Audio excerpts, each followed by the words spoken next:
Udah kan? Udah kan? Saya Nina akan menjelaskan mengenai pengertian MERS dan penyebab MERS. Pengertian MERS, Middle Ear Respiratory Syndrome adalah penyakit yang menyerang sistem pernapasan. Gangguan ini terjadi akibat virus corona yang menyerang saluran pernapasan mulai dari ringan sampai yang berat. Pada beberapa kasus, gejalanya dapat menyebabkan gangguan parah dan bahkan kematian. Kasus MERS pertama kali dilaporkan pada 2012. Sebagian besar kasus ditemukan di kawasan timur. Penyakit ini juga ditemukan di beberapa negara seperti Arab Saudi, Yordania, dan Yaman. Penyakit ini juga ditemukan di beberapa lokasi tempat orang-orang yang sebelumnya berada di kawasan Timur Tengah. Kemudian penyebab MERS. MERS adalah penyakit yang disebabkan oleh virus MERS-CoV. Virus ini bersifat zoonosis, artinya menular antara hewan dan manusia. Penyakit ini banyak terdeteksi di daerah negara Timur Tengah, khususnya yang terdapat banyak unta. Adapun asal-usul virus ini belum sepenuhnya diketahui, tetapi kemungkinan berasal dari kelelawar yang menular ke unta di masa lalu yang sulit terdeteksi. Merujuk beberapa laporan, jika manusia yang terinfeksi virus MERS, mereka sempat melakukan kontak fisik langsung atau tidak langsung dengan unta yang terinfeksi. Setelah itu, penyakit ini bisa menyebabkan penularan dari manusia yang satu ke manusia yang lainnya. Terima kasih. Saya Aisyah akan menjelaskan mengenai gejala MERS dan diagnosis MERS. Gejala MERS dapat menimbulkan gejala yang mirip dengan flu biasa karena virus penyebab jenisnya. Umumnya gejala dari penyakit ini dirasakan dalam waktu 1 hingga 2 minggu. Setelah terinfeksi virus, meski begitu, MERS bahkan tak menunjukkan gejala, tapi ada beberapa gejala MERS yang dapat timbul, antara lain demam, batuk, napas pendek, gangguan pencernaan seperti diare, mual dan muntah, nyeri otot, sakit tenggorokan, kesulitan bernapas. Selain itu ada juga gejala yang kurang umum, yaitu batuk berdarah, mual dan muntah, diare. Tidak hanya itu, tanda-tanda pneumonia juga sering dialami oleh mereka yang mengidap MERS. Karena tahap-tahap awal penyakit ini sangat mirip dengan gejala flu, lantaran MERS termasuk penyakit yang sulit dideteksi. Maka dari itu, disarankan untuk awas dan segera memeriksakan diri jika mengalami gejala-gejala yang sudah disebutkan di atas. Penting untuk diketahui juga bahwa MERS dengan tingkat keparahan yang tinggi dapat memicu gagal organ, terutama ginjal, dan shock sepsis hingga kematian. Oleh karena itu, kami harus menerima perawatan medis darurat di rumah sakit. Selanjutnya, diagnosis MERS. Awalnya, penyedia layanan kesehatan perlu menanyakan tentang riwayat kesehatan. Jika sudah terjangkit, pengidap akan ditanyakan perkiraan kapan terpapar MERS, termasuk perjalanan dan kontak terakhir dengan orang lain. Hal ini juga termasuk tentang kontak terakhir dengan unta.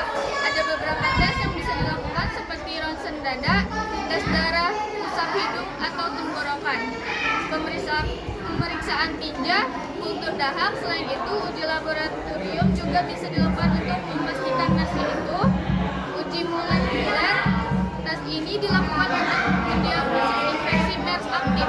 Uji serologi, tes ini dilakukan untuk mengevaluasi tanda-tanda infeksi MERS yang sudah lalu dengan mendeteksi antibodi terhadap MERS. Sekian, terima kasih. Faktor resiko MERS. Ada beberapa faktor yang dapat meningkatkan resiko seseorang untuk terjangkit MERS. Antara lain, usia. Orang berusia lanjut nyatanya lebih rentan alami penyakit ini. Sistem kekebalan tubuh yang menurun atau lemah, misalnya pada pengidap HIV. Penyakit kronis, contohnya orang yang tengah mengidap kanker, diabetes atau penyakit paru-paru. Seringkali konsumsi daging unta kurang matang atau susu unta merah. Pernah berkunjung ke Arab Saudi atau negara Timur Tengah lainnya, jika mengalami demam serta gejala MERS dalam 2 minggu setelah bepergian ke negara tersebut, segera periksakan diri ke dokter. Sering berada di dekat penderita MERS, misalnya bagi petugas medis yang merawat pengidap di rumah sakit atau keluarga yang tinggal satu atap dengan pengidap. Sering berinteraksi dengan unta karena MERS dapat ditemukan pada beberapa unta. Pengobatan MERS. Belum ada obat yang dapat digunakan untuk menyembuhkan MERS. Perawatan dari penyakit ini dilakukan untuk membantu tubuh dalam melawan penyakit tersebut. Hal ini disebut juga dengan perawatan suportif. Namun ada beberapa hal yang bisa dilakukan. Mengonsumsi obat nyeri untuk meningkatkan meringankan rasa sakit dan mengurangi demam seperti acetaminophen dan ibuprofen. Perbanyak istirahat. Selain itu, ada juga beberapa perawatan sakit parah seperti pemberian cairan intravena untuk menjaga tubuh tetap terhidrasi, pemberian oksigen terhadap tambahan agar asupan oksigen tercukupi, konsumsi obat vasopresor untuk membantu meningkatkan tekanan darah yang terlalu rendah. Saya Cynthia Nauda akan menjelaskan tentang komplikasi MERS dan pencegahan MERS.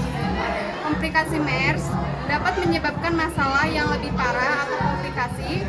Hal ini lebih beresiko untuk orang yang sudah berumur atau lansia, memiliki sistem kekebalan yang lemah, serta mengidap penyakit kronis. Beberapa komplikasi yang dapat terjadi antara lain: 1. Infeksi paru-paru, 2. Kegagalan pernapasan, dan bahkan membutuhkan mesin pernapasan. 3. Gagal ginjal dan organ lainnya. 4. Infeksi yang meluas dan tekanan darah rendah. 5. Kematian. Pencegahan MERS. Pencegahan yang bisa dilakukan agar tidak terjangkit MERS yaitu sebagai berikut: menggunakan masker dan segera mencari petugas medis.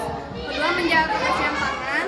3. Menutup hidung dan mulut dengan kertas tisu ketika bersin.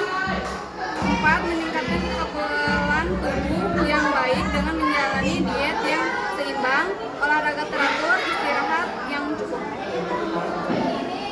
Selanjutnya, jika dibandingkan dengan virus corona yang dapat bertahan hidup selama beberapa waktu di lingkungan, virus tersebut mudah dihancurkan dengan sebagian besar detergen dan agen pembersihan. Menjaga ventilasi yang baik. Sekian, terima kasih. Udah. Sekian penjelasan mengenai virus MERS dari kelompok 7. Mohon maaf jika ada kesalahan. Wabillahi taufiq wal hidayah. Wassalam.